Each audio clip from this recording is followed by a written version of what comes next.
Hi everybody, it's very nice to see you here in such a large number. Today we'll talk about Patrol, which is our new open source UI testing framework for Flutter. I'm Bartek, I'm a developer at Linkcode and I've been working on Patrol for over a year now. And yeah, that's Mateusz. And I'm Mateusz, head of mobile at Linkcode. Nice to see you all.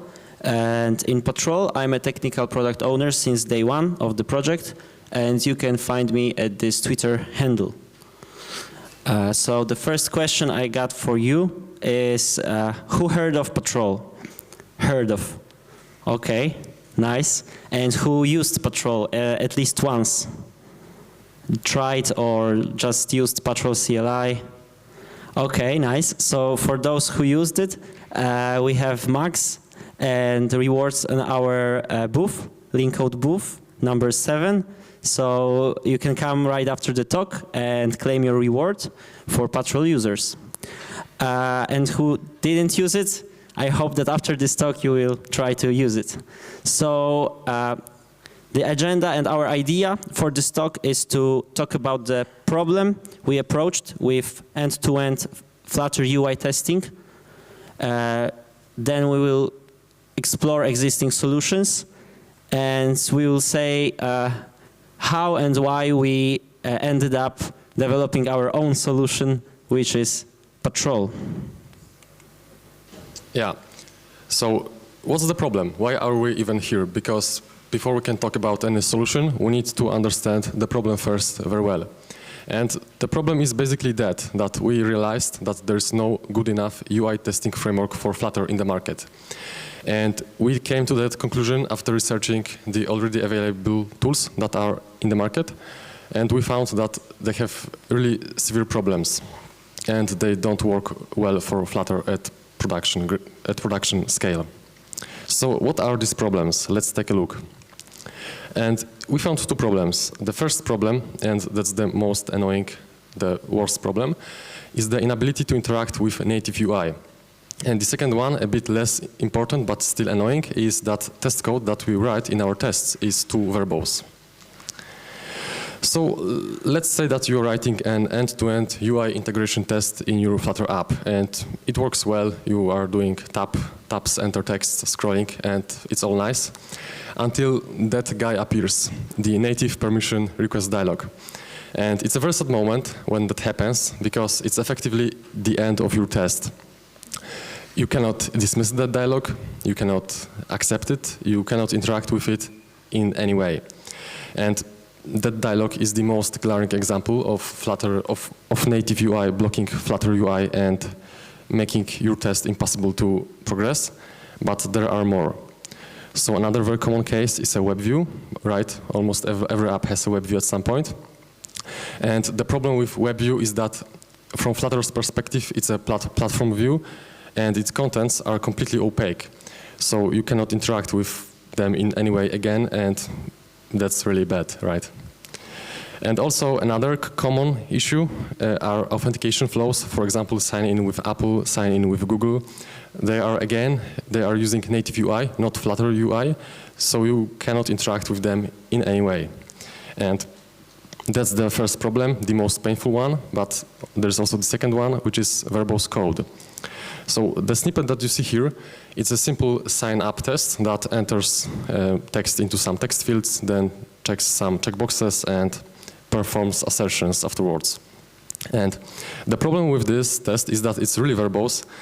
And I think that if you weren't a Flutter developer, I bet you'd have a hard time understanding what even happens here and why there is that call to pump and settle in basically every second line, right? So annoying, and why it's even there. So it's not a great experience like since the beginning, but it gets worse. So the more complex, the larger your app gets, the more complex finders in your tests you'll have to write. And so if you have quite a deep widget tree, you will have to reach for that finder.ancestor and finder.descendant. And after 2 or 3 levels of such nested finders, you can't even decipher what it is doing. It's so hard to read. And of course, they don't happen that often, but nevertheless, in more complex apps, more complex tests, they do happen, and we'd rather not have to write that very long verbose code ourselves. And of course, we didn't start developing Patrol ourselves right after we found those problems. We turned out to find existing solutions. So the first solution that of course exists is the default tooling, and that includes basically the free packages from Flutter. And in Flutter there are basically three types of tests. So we have unit tests for testing Flutter independent business logic in isolation. You also have widget tests for testing Flutter dependent UI logic in isolation. And if you want not to test in isolation, if you want to run a real app, then you have to use Flutter test in combination with the integration test plugin. And for every type of test, yeah, there's a package. So the first package is the test package, and it's nothing fancy. It's basically just the cornerstone of testing in Dart, and it's great. On top of the test package, there is the Flutter test package, which is a core Dart package from Flutter team. It's maintained by Google. It's located in the main Flutter repository. And in general, it's really great. It teaches the test package how to interact with the widget tree, with the element tree, render object tree, all these Flutter specific concepts. So it's basically kind of like an enabling technology, but it's not really great for writing end-to-end business flows. It's a great low-level API, not so much a high-level testing API. And yeah, it only works for widget tests. So the widget tests are tests that run your app in a headless environment, kind of like a headless browser, for example. And that's not great for integration testing. That's not an integration test. To actually run our real app, just like a real user would do it, we have to use the integration test package in combination with Flutter test. And now we're getting to the important and interesting stuff, integration test. And that's the name of the package, and it sounds really cool and serious, like integration test, right? But in reality, that package is really small, really minimal, and it doesn't contain that lot of code. It basically has two responsibilities. The first one is to make your tests run in a real app, and that's what this very nicely named class integration test widgets Flutter binding is for. And the second thing that the integration test package does is that it bridges native world of testing with Flutter world of testing. So practically speaking, what you get by using the integration test package is that you can run your Flutter tests written in Dart, and you can get test results in a format that native platform can understand. So in case of Android, that's JUnit XML, and in case of iOS, that's XC result. And these formats are really popular, and all the native tooling can understand it. So integration test package, it's kind of a bridge with the native world. But why even do we want to bridge our Flutter tests with native world of testing? Why do we want to be able to use native tooling? And the answer is that there's really a lot of native tooling, like really a lot of, and that's because Android and iOS, they have existed for more than 15 years now. And during that time, the companies, communities, individual people have created really tons of useful testing tools, frameworks, device labs, whatever, everything basically. And it's a great ecosystem that native developers can take advantage of, but the problem is that none of these work with Flutter out of the box, because Flutter is still quite a new framework, and it's kind of an island. It doesn't work well with the outside world, so to say. But of course, we would like to be able to use all that tooling. As Flutter developers, we don't want to reinvent the wheel. We want to be able to take advantage of what's already existing. And there are a few solutions on how we can accomplish that, but the easiest and the most sensible one is to create a bridge. So to wrap our Dart/Flutter tests into native tests, so that the native tooling will see our Dart and Flutter tests as native tests, but in reality, these native tests, all that they will do will be to start a Dart test and get its result. And it's basically a win-win situation for us and for all these native tools, because they get new users. And So yeah, we need a bridge, and the integration test package is kind of that bridge, but it's not a perfect one. It's got many problems, and it hasn't received any significant updates since it was released, I think, 2 years ago in Flutter 2.0. So yeah, the first problem that the integration test package plugin has are unnecessary builds. So let's say that you have 100 tests in your application, and to run all these tests, you have to build the application binary 100 times. And like, this is really a huge pain in the neck, because the integration tests, they are slow by themselves. They often take hours to execute, but now we also have to spend additional hours to build them. It just doesn't make any sense. And also it messes up test reporting. So for example, on Firebase Test Lab, because we have a single test in a single app binary, not all tests in a single app binary, we get this not very nice, not readable, fractured and fragmented test report. We can't easily see at a glance which tests passed, which tests failed. It's annoying. And this problem has a workaround. But it's a very insidious and annoying workaround, and we call it primitive test bundling.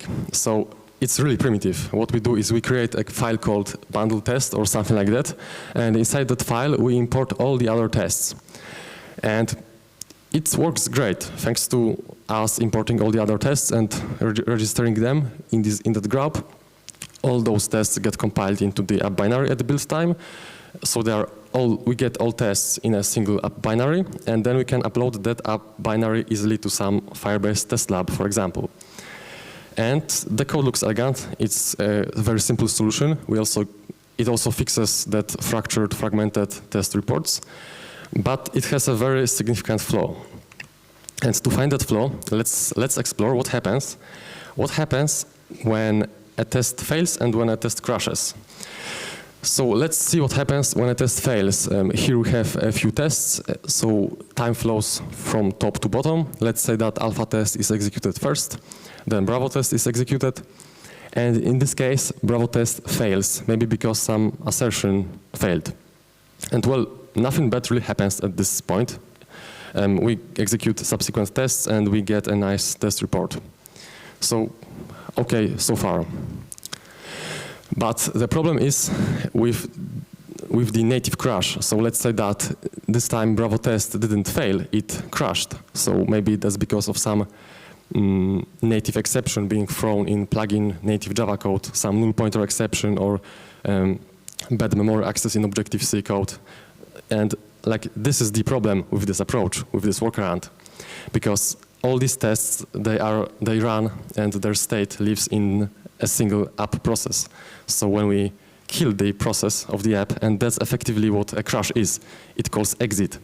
And if you exit your app process, like, the app dies and the tests also die. You lose test state of your test suite. And the worst thing is that subsequent tests aren't executed because, well, the process died, there's nothing more to do. And you also don't get any test report because it's generated after all tests execute, but this time that didn't happen because it died. So it's really very, very annoying, and there are more problems, but this is the most important annoying one. Also, you get no sharding when you are using the integration test plugin. So sharding, for those of you who don't know, is a process of splitting your test suite across workers that run in parallel in the cloud, so you can get a very significant speed up for your tests. But because of the way the integration test plugin is implemented, sharding doesn't work. And also another annoying problem, a little bit smaller than the previous ones, but still annoying, is that all your tests will always take 1 second to execute. Again, because of how bare bones the integration test plugin is. It would be great, but it's unfortunately not the truth. And yeah, at this point we knew that the default tooling cannot satisfy our needs, that we need to look for something different. And that's what Mateusz will tell you about. Yes, so we found out that the most popular end-to-end UI testing framework for mobile apps in the market is Appium. Also, one of our clients was heavily using it. So we thought with our Flutter Enterprise app, we also thought, okay, so let's give it a try. So Appium is the most popular open source mobile UI testing framework. It's a black box testing solution so that you don't know the code. You can't use any of the, you can take advantage of knowing the code. You are just clicking on the app, and there's no official support for Flutter. The best thing we have is a project called Appium Flutter Driver, which is maintained by a single person, and we admire that person. Kudos to them, because they do an amazing job. But the problem is that it's the whole approach of this black box testing uses Flutter Driver, which is not actively developed anymore.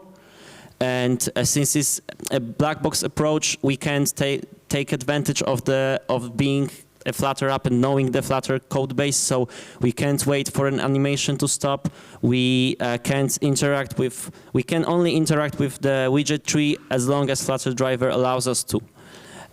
Also, with Appium, device farms have to support it explicitly, since it has a complex architecture, and for example, it doesn't work with Firebase Test Lab. So just to give you a glimpse of the architecture, in Appium, we can write tests in other languages, but not Dart, at least officially.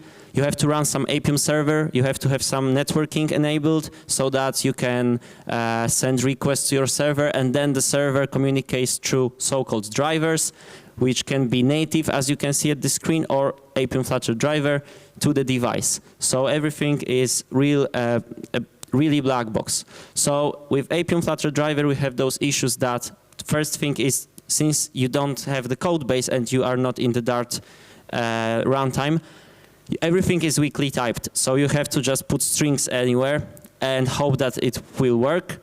If the developer changes the key or some other stuff, your test will just fail, and you will just have to know about it and know how to fix it. Also, if you are familiar with Flutter test finders and you write widget tests, then you know that there are a lot of nice finders in there. But unfortunately, Flutter Driver only can handle a subset of the finders from Flutter test, which is called common finders. So not all of them are exposed via API. So if something is not exposed through Flutter Driver, then it cannot be used with Appium, because that's the design of the solution. And also some features don't work properly, and if properly, I mean not as you would expect from the Flutter widget test point of view. For example, we had to re-implement scrolling, and as you can see, I added the stars that we needed to fork Flutter test. We needed to fork Appium Flutter Driver.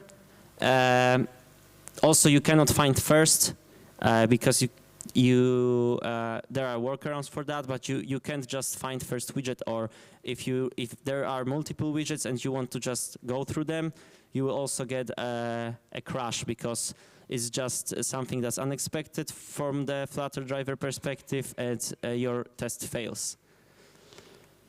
So we thought this is unacceptable, and we as Flutter community can do better, and we deserve some UI testing framework that's up to standards and production grade. So we thought, okay, no one wants to write their own testing framework, so we ended up writing our own testing framework, which is Patrol, Flutter First UI testing framework. And what it means, Flutter First, is that it's dedicated for Flutter apps, because Flutter apps are 99% of Flutter code, right? Like Flutter code base and Flutter views, and only we want to be enabled to go through these native obstacles. It's not like the Flutter app, it's not like testing mainly native code. We still want to be comfortable with Flutter. We want to be comfortable with Dart and our own code base of the app. So it's written in Dart, and it's made for Flutter apps, because if you write Flutter apps, you know Dart. So why not writing everything in Dart, since we are already in the same runtime and all? So it uses Flutter Test for Flutter features, because as Bartek said, Flutter Test is a great low-level API for interacting with the widget tree and all of the lifecycle of the widgets. So we should use it. And also for native UI, we leverage native test frameworks to also use official ways to do that, which is UI Automator on Android and XUI tests on iOS. And we want to offer smart defaults. And what it means is that in our company at LeanCode, we have a QA engineering team, and they write automated tests, and they write UI end-to-end UI tests. And they, for example, they don't care about what it means to settle. Like, this is a term that only we know as developers. They just want to, you know, find this text and tap on it. Scroll to that text and tap on it. And I want to see this text. And that's over. They don't care about settling, pumping some frames. What does it even mean for them, right? Because it's not something that's intuitive. It's only intuitive for us because we already know about it, but it's not intuitive for everyone. So we thought, okay, so let's try to make a framework that's readable for someone who is just an engineer, not a Flutter engineer. And also, like, we thought that majority of cases you want to do like the same thing. For example, find first, like 99% of times you want to find first if there are multiple things. Maybe you don't want, then you can change that. Or for example, you want to wait, I don't know, a second or two, or a couple of frames. So why doing so? We can do it for you. And also we got inspired by a couple of frameworks, and you will see it in a bit. So that you can write only the code that matters. And the most important thing, as Bartek said, we would like to be compatible with the native tooling, because the worst issue with Flutter from our perspective is that the native developers can use like thousands of tools and everything that the world offers, and we have to check if it supports Flutter. This really sucks. We would like to be just comfortable with using any tool that is already in the market, because, for example, a customer can come and say, okay, we use Test Trail, or we use AWS Device Farm, or something like that. And does Flutter support it? And we don't want to answer that. We have to answer, yeah, we support all the native tooling. It doesn't matter for us. So that's our goal. Okay, so let's go to, yeah. So here is how the rough architecture or dependency diagram of Patrol looks like, and how it interacts with what Flutter gives us out of the box. So at the bottom we still have that test package, and then on the top of this package we still have the Flutter test package. But this time Flutter test it comes with improved API, which comes from Patrol, because we are not happy with the verbose code that we write with Flutter test, so we improved it. And on the top, there is no more integration test. We yeeted it. It wasn't great. And we replace the integration test plugin with the Patrol plugin. So what are Patrol's features? And of course, the first most important feature is the native automation feature. So it finally allows you to interact with all these native UI elements in your apps. It's no longer a problem. Let's see how that looks like in code. So the code, that snippet, it doesn't differ much from a normal widget test in Flutter, except that you use the Patrol test instead of the test widgets function. And the type of object you get is not a Patrol tester, it's not a widget tester, it's a Patrol tester. And Patrol tester is really the object that gives you superpowers. So it lets you interact with all these permissions, web views, and basically everything that is native. And it's all normal, pure Dart. You don't have to learn another language or write XML or YAML. You just use Dart for your tests, which we think is great. And let's take a look at a few most common use cases. So of course permissions, and they just work out of the box. Like you have that $, which is Patrol tester, and you simply call $.native.grant permission when in use, for example, and it does exactly what you would expect it to do. It just works. It's that simple. Also notifications. We weren't able to interact with notifications before, and now we are, thanks to that $.native.open notifications method.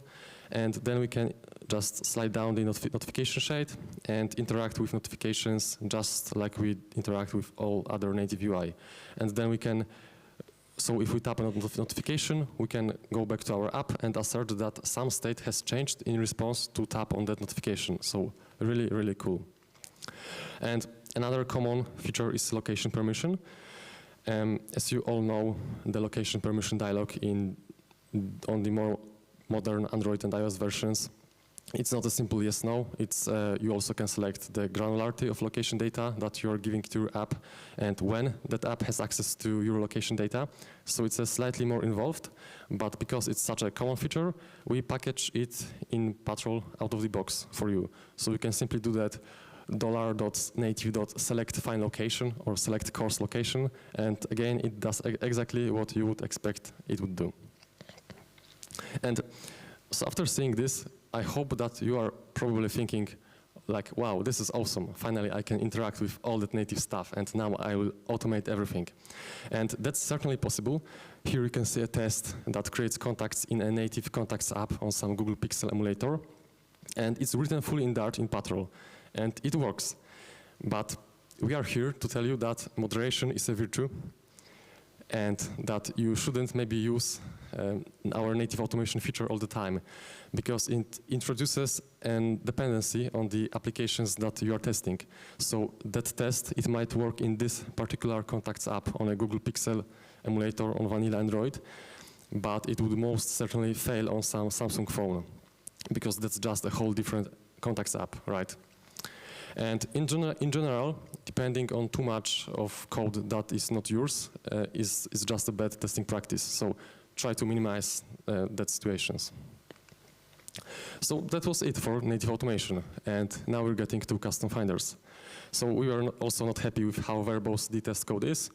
And we thought well, let's improve how the API looks like. And we came up with something like that. So we can enter text like this and also tap very easily.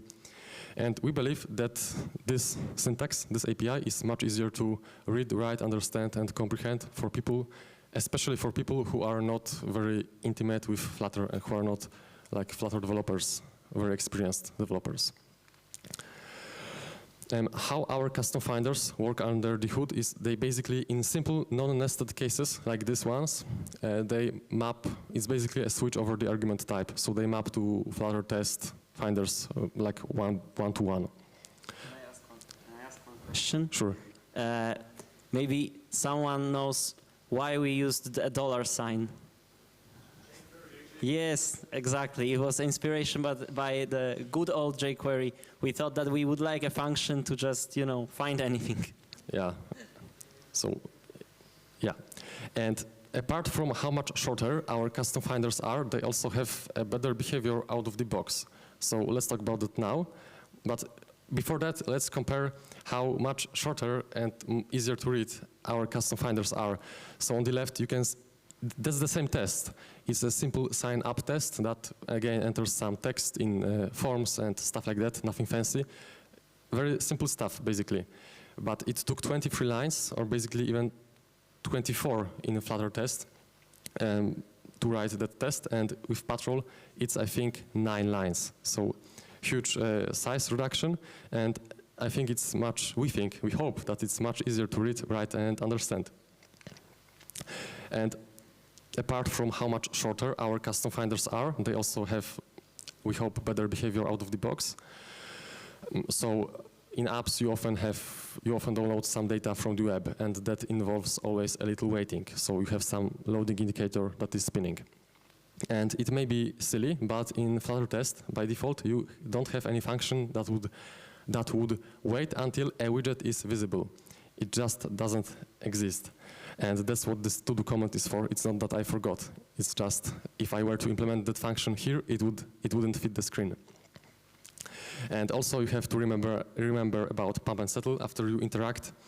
And you also have to remember to enter .first in that finder, because if you don't, and there are 2 subscribe texts, or 3, not 1, it will also fail. Like that's how Flutter test works. It fails if there is more than 1 widget found. So you have to remember about that first. And all these flaws are fixed with the line on the right, with the Patrol custom finders line. It's much shorter.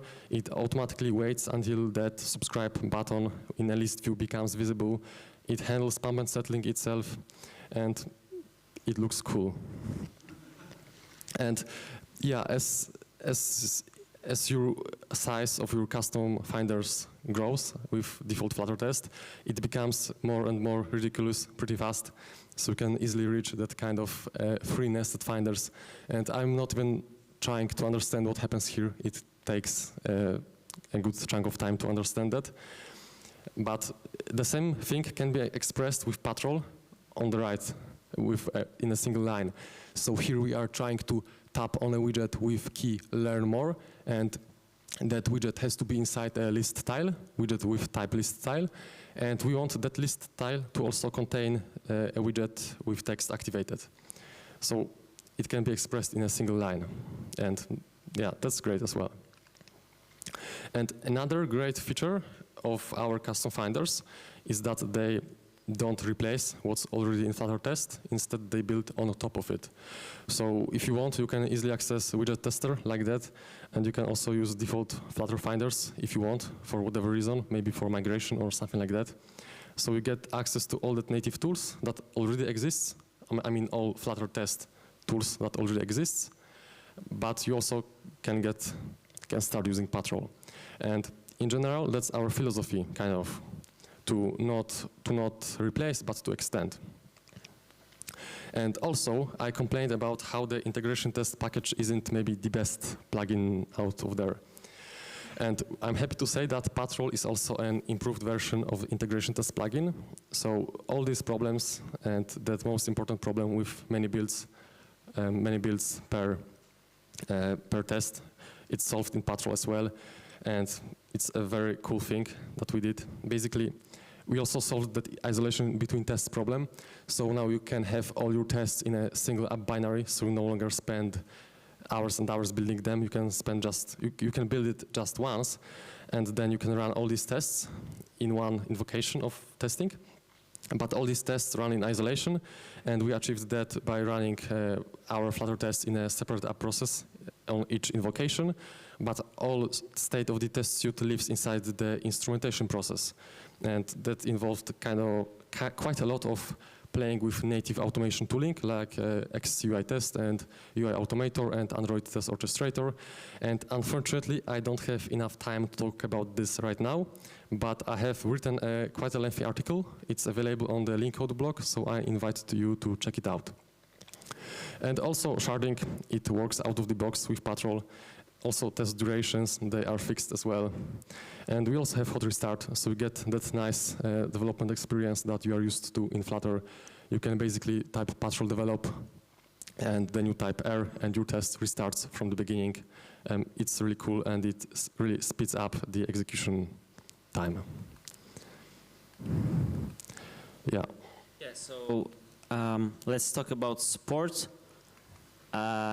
Yeah, so Patrol is an open source framework on Apache license, so you can just use it, fork it, and do whatever you want. We have something that we call extensive docs, but I don't know if it's true. Patrol.linkcode.co. And also, like, what's the main support is that we developed Patrol for our own purposes, because our QA engineering team had those issues and those blockers about native automation. So we use it like on a day-to-day basis in our production grade apps, and we just deliver tests for our clients with this framework. So you mustn't trust anybody, I know, but you got to trust somebody. That's how this world is constructed. So you can trust us that we will maintain it because we still need it and we still have to develop it for our clients. So yeah, to wrap it up, thank you for being here. And you can help us. We encourage you to do so. You can like the package on Pub. You can give us a star. I've seen before the talk that we had 398 stars, so maybe we can do more than 400. You can follow us on Twitter, and you can contribute. This is, I think, the most helpful thing, and we'll love that. issue and file issues, fix docs, contribute to discussions on GitHub. We have discussions enabled and people are proposing a lot of stuff. And of course, the most important thing is to use it and give us the feedback, because you know, we think that this is cool, but maybe you will use it and say to us that, okay, but I don't need half of it, or for example, I need some other feature, and we will know what to do and what to prioritize and all this stuff. Yeah, also, if you want to get a reward, we have a contest for you. You can come to our Linkcode booth number 7, and if you do a puzzle and solve it using Patrol, then you get a reward. So I encourage you to go right after this talk to our Linkcode booth. I think that's all, right, Bartek? Yeah, that's all. I think we have 4 more minutes. So are there any questions? Yeah, so thanks a lot. Yeah.